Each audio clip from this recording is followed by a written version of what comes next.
सहकार शिरोमणी वसंतराव काळे सहकारी साखर कारखाना हा खाजगी उद्योजकास भाडेतत्वावर देण्याच्या हालचाली सुरू आहेत। या संदर्भात माजी संचालक ॲडव्होकेट दीपक पवार यांनी आढावा बैठक व पत्रकार परिषद घेतली होती। या बैठकीला मोठ्या संख्येने सभासद उपस्थित होते। त्यांनी कारखाना भाडेतत्वावर देण्यासाठी विरोध दर्शवला।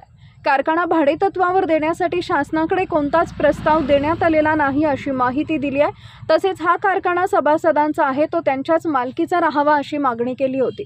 चेअरमन कल्याण काळे यांनी खुलासा करावा असंही सुचवलं होतं, मात्र त्याला चेअरमन कल्याण काळे यांच्याकडून कसलाच प्रतिसाद मिळाला नाही। आता ॲडव्होकेट दीपक पवार यांनी साखर आयुक्त यांची भेट घेऊन निवेदनाद्वारे या कारखान्याची वार्षिक सर्वसाधारण सभा घेण्यात आली। या सभेमध्ये स्वतः साखर आयुक्त किंवा प्रादेशिक सहसंचालक यांनी उपस्थित राहून कारखाना भाडेतत्वावर देण्याबाबत सभासदांचे विचार जाणून घ्यावे अशी मागणी केली आहे। चेअरमन कल्याण काळे यांना साखर आयुक्त वार्षिक सर्वसाधारण सभा घेण्यास का सांगतात आणि चेअरमन सभा घेतात का, याकडे सभासद शेतकऱ्यांसह संपूर्ण तालुक्याचं लक्ष लागलं आहे। नमस्कार। सहकार शिरोमणी वसंतराव काळे सहकारी साखर कारखाना हा भाडेतत्वावर देण्याबाबतच्या हालचाली सुरू झाल्यानंतर आपण एक पत्रकार परिषद घेतली। त्यामधून काळे साहेबांना आपण खुलासा करण्याविषयी मागणी केली। त्यांनी खुलासा केला नाही म्हणून आपण वाखरी येथे सभासदांची एक मीटिंग घेतली व या गोष्टीला सभासदांनी तीव्र असा विरोध केला। त्यानंतर देखील आपल्याला कोणतीही माहिती कारखान्याकडून मिळाली नाही। मग आपण साखर आयुक्त पुणे यांना लेखी पत्र दिलं की बाबा आम्हाला या संदर्भात काय प्रक्रिया झालेली आहे का हे समजावं। साखर आयुक्त पुणे यांनी आपल्याला लेखी माहिती अशी दिलेली आहे की कारखाना भाड्याने देण्यासंदर्भात कोणताही प्रस्ताव शासनाकडे नाही व तशी कोणतीही प्रक्रिया पार पाडलेली नाही।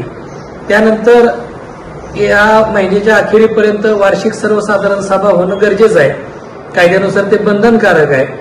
तर आपण माननीय साखर आयुक्त, माननीय प्रादेशिक सहसंचालक सोलापूर तसेच कार्यकारी संचालक यांना आपण विनंती केलेली आहे की या वार्षिक सर्वसाधारण सभेमध्ये की हा कारखाना भाडेतत्वावर कोणत्याच पद्धतीने देण्यात येऊ नये अशा पद्धतीचा विषय पत्रिकेमध्ये घ्यावा।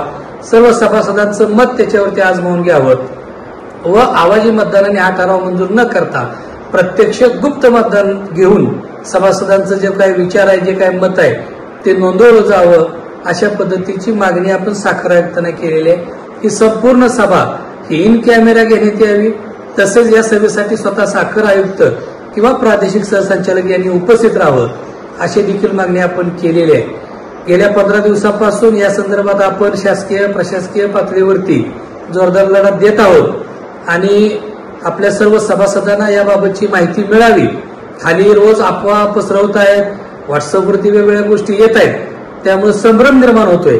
तरी सभासदांनी आपण निश्चित राहावं की मोठ्या एकजुटीने आपण ही संस्था लढून वाचवूया आणि हे कार्य करत असताना आपल्या सर्वांना एकत्र येण्याची गरज आहे, त्याशिवाय आपल्याला ही संस्था वाचवता येणार नाही। त्यामुळे सर्वसाधारण सभेच्या बाबतीमध्ये जी काय आपण सरकारला विनंती केलेली आहे ती आपल्यापर्यंत पोहोचावी या निमित्तानं हा व्हिडिओ मी करत आहे। धन्यवाद।